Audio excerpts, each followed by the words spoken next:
Hi everyone, my name is Casey Noble and I am a charter manager and IYBA member. We are here today to talk about tenders and toys for the last day of Yacht Engineering Week. Paul actually asked me to step in for this one because he knows I can make it a little bit more fun than he can. So we're here at National Marine Center with Sam Powell, who is going to talk to us a little bit about toys and tenders and how we can get them on board yachts, how they're used for charter, what's unique about them, and any details that might help you guys with selling them to your owners for yachts. Yeah. Hi, Sam. How you doing? Good, how are you? Thanks for coming by. Really appreciate it. Yes, thanks for hosting us today. No, absolutely. Thank you for coming towards the end of the day. It's been a bit of a madhouse per usual. Just had a couple of all the toys coming in, getting out. We've got multiple vessels leaving tomorrow to the Bahamas and all that stuff. So end of the day, you can see that kind of the operation is a little bit more mellow, as I would say, but it might be a bit of organized chaos as we go in. Yes. Well, we're looking forward to seeing that. Yeah. So tell us a little bit about what kind of toys that you guys provide to yachts over here. Well, I'm obviously the head of department for the Toys and Tenders department at National. However, National Marine encompasses uniforms, medical, deck, engineering, pretty much everything. So there's nothing that we don't do. So the whole idea of National is that we can get anything, anywhere, anytime. So we have a multitude of toys and tenders that we can provide. Really comes down to what is on demand. In the charter sale of things, you might have toys and tenders that are required for charter use. Number one is like the Seabob, right? Everyone scrolls through the charter options and they see Seabob and they check out what toys each boat has and they want to make sure that's something that they can have. But if there's a private owner, they might not necessarily want to have all the high octane stuff. They might want to have a little bit more of a relaxing environment. They might just want to read a book on the aft deck. So we kind of cater to a multitude of private, charter, high octane, low octane kind of experiences for different owners. But there's obviously the go-to toys, which are highly popular, always requested. Everyone gets slides and jet skis and Seabobs, and e-foils are coming up nowadays as well.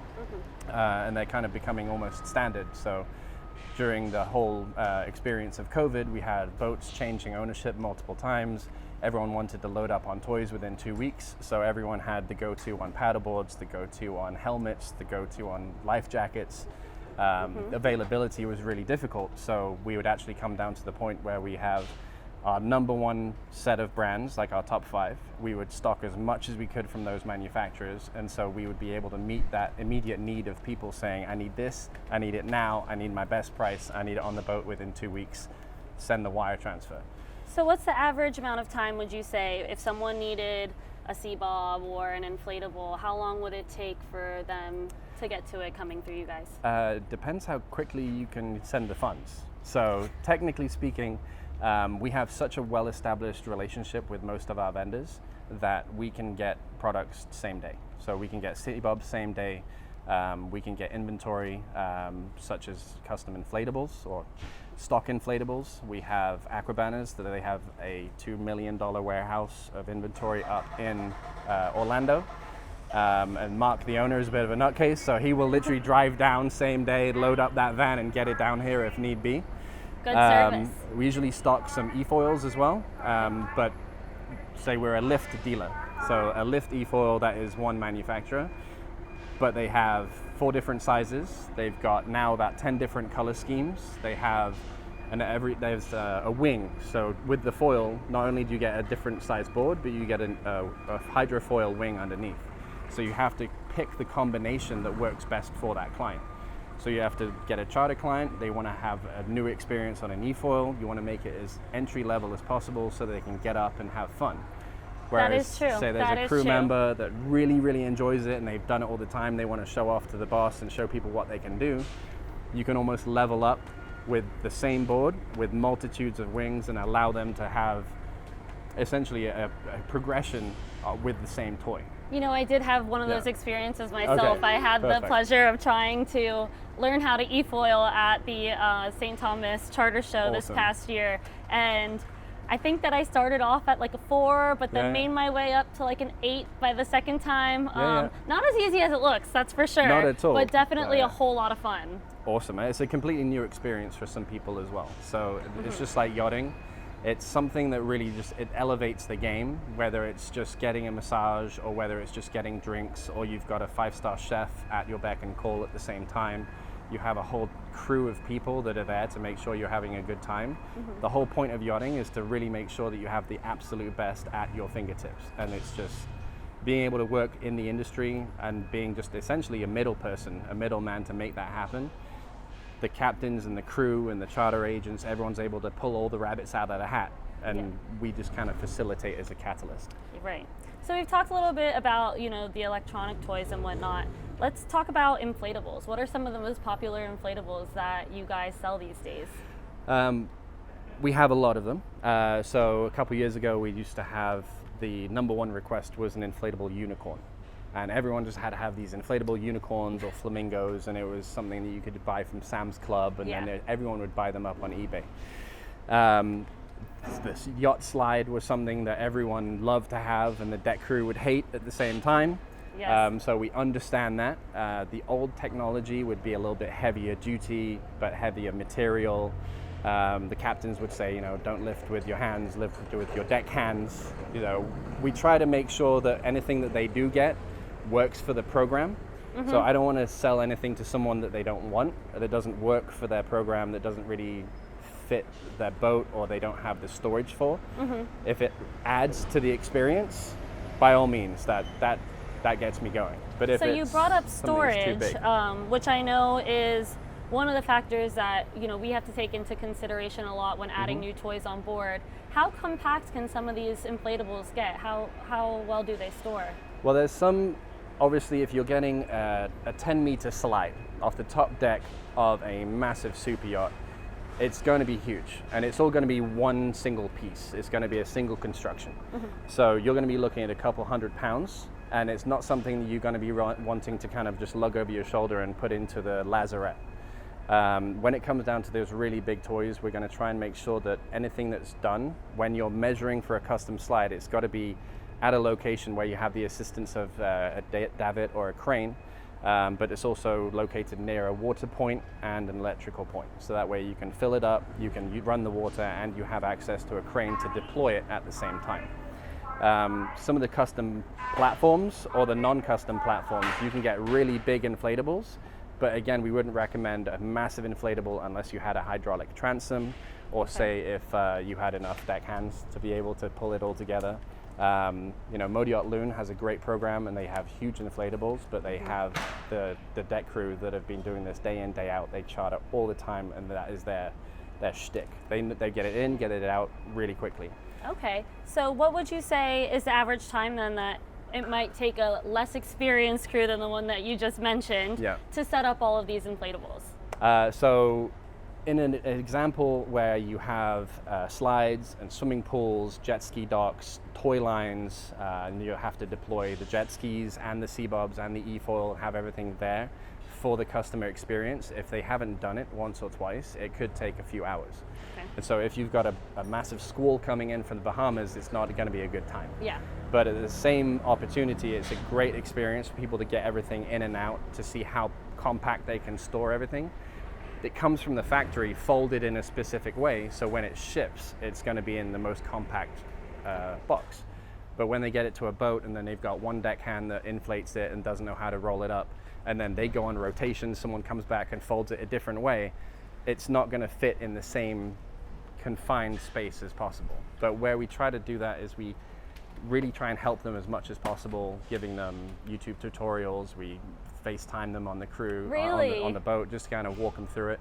Again, we want to make sure that they're happy with their purchase. Of course. So, I mean, it's completely unrelated to the direct sale of the product. But if someone doesn't know how to turn on their Seabob, they're having issues pairing their remote on their e-foil, they can't find the valve to inflate the swimming pool because it's just upside down. I mean, we get those kind of phone calls all the time. We're not here just to sell stuff, we're here to really help and support, everyone. Charter managers, boats, captains, deck crew, and the manufacturers themselves. Yeah, that's fantastic. I know that they just come up with so many different types of inflatables and toys these days, and they can range in price from something super cheap that you can buy on Amazon to eBay, all the way up to tens of thousands of dollars. Why would you suggest maybe going for the higher end options? I would suggest the option that works best for their program again. So if they're tight on budget, they just want to try something first. They want to see if it works for their program before they go into the possible subject of buying a $50,000 inflatable marina off the back of their boat. We could start off with just a jet ski dock because they really need to have a jet ski dock immediately, but this is something we can build upon as well. So we can get you a jet ski dock within 24 hours, and that's going to be on the boat, and it's going to be well priced, and it's going to be immediately available. And it saves you a paint job of having a guest drive the jet ski into the back of the boat. Whereas once you get into the option of saying, yes, I want to look into a custom transom extension, or I want to have something that allows me to dock my tender alongside without having to deploy 10 fenders, fender hooks, fender whips, all that kind of fun stuff, then we can kind of start building modular designs and extending the platform by having a swimming pool, a jellyfish net, a jet ski dock, a picnic table. If they don't want all of that kind of stuff, that's fine. But we want something that works for that program. And again, whether it's private or charter, they're trying to pull up their 42-foot Invincible alongside and just get guests on and off, then we can make that happen. Okay, great. But say, if it comes down to like an Amazon piece, we'll let them know. Sometimes billing is easier if we just buy everything up. And if we buy something on Amazon, we have to just get that added to the delivery, then by all means. As we walk inside, I can show you the Amazon option, and then we can go for the high-end option. Yeah, so why don't we go take a look? For sure, yeah. After you. Absolutely, come in. Welcome to our humble abode. Thank you. Oh wow, it is organized chaos in here. Yeah, so everything's all here, all consumables. Everyone can just walk in, grab what they need off the shelf. All the immediate needs. So fenders, dock lines, sunscreens, power cables, you name it. Yeah. If it belongs on a boat and they need it, it's going to be here. It's really cool how you have a lot of different options out for people to view, just not in the containers where you're looking at a picture, and trying to determine from that what the size is and what the, material is and all of that. Very cool. Just as you kind of been able to tell from what we have with our customers and what we have in stock, it's something that we can meet with your immediate needs. If you need something within 24 hours, we're going to have some options in stock. If you want specific color schemes or you want to have custom options, we can still do that. So we have the option to service you within 24 hours, or if you want to do something, we can construct a brand new tender over 18 months, we can do that as well. Okay. Right above us here, we've got some of the newer model F5S Seabobs. So we have the Seabob inflatable dock that works as a lifting harness in addition to a docking station. Well, I'm sure that makes it a lot easier on the crew. Yeah, so instead of lifting with your deckhands, we now have an option where we can have a lifting harness with a dock, and it's an inflatable option, and it reduces any risk of dinging or scratching the inside of the boat as you're making your way to the aft platform. Instead of that as well, we do have an option above us here where we have a inflatable jet ski dock that also caters to an e-foil where we have a cutout for the mast to go in. It's got a reboarding ladder and it has 2 docking bays for Seabobs as well. Wow. So that way it's kind of a multi-use option. You can have a tender alongside, you could do a jet ski, and that instead of having 5 different inflatable docking stations, you can have one that serves many of them as well. And I'm sure that helps with storage as well. That is the goal. And for cutting down time on setup. Yes, and I don't have to wait 35 days for it to be produced overseas. Then we don't have to pay inbound freight. Then we don't have to do tax and duty. Then we don't have to do a delivery fee. All this stuff is immediately available, so they can be either used as individual pieces or they can be used as a modular extension. So you can start adding on. You can start off with one, then you can buy a second, and then a third, and then a fourth, depending if you need it or want it. And they'll all work together. Exactly. So they're all interchangeable. They all work with other manufacturers that are in the industry as well. So the connecting points, they've got D-rings underneath, they've got D-rings on top. There's a option where you can have lounges attaching to a picnic table, attaching to a swimming pool, attaching to a transom extension. There's a load of different options, and they don't have to break the bank. So the entry-level jet ski dock is going to be something that you'd be able to get under $4,000 delivered. Okay. And so a lot of the jet ski docks, they used to be $7,000, $8,000 plus inbound freight. You'd have to wait a really long time to get it done. But now it can be a 24-hour turnaround, and it's going to be something that fits the bill that they can also build upon after the fact. In the far corner over here, as you can see, the old Fiesta Island. So that is something that we were saying was going to be an Amazon.com option, right? Okay. So if you just need something real quick, you've got a day charter in Miami, you just need something to throw off the back, have a couple people with some cold drinks.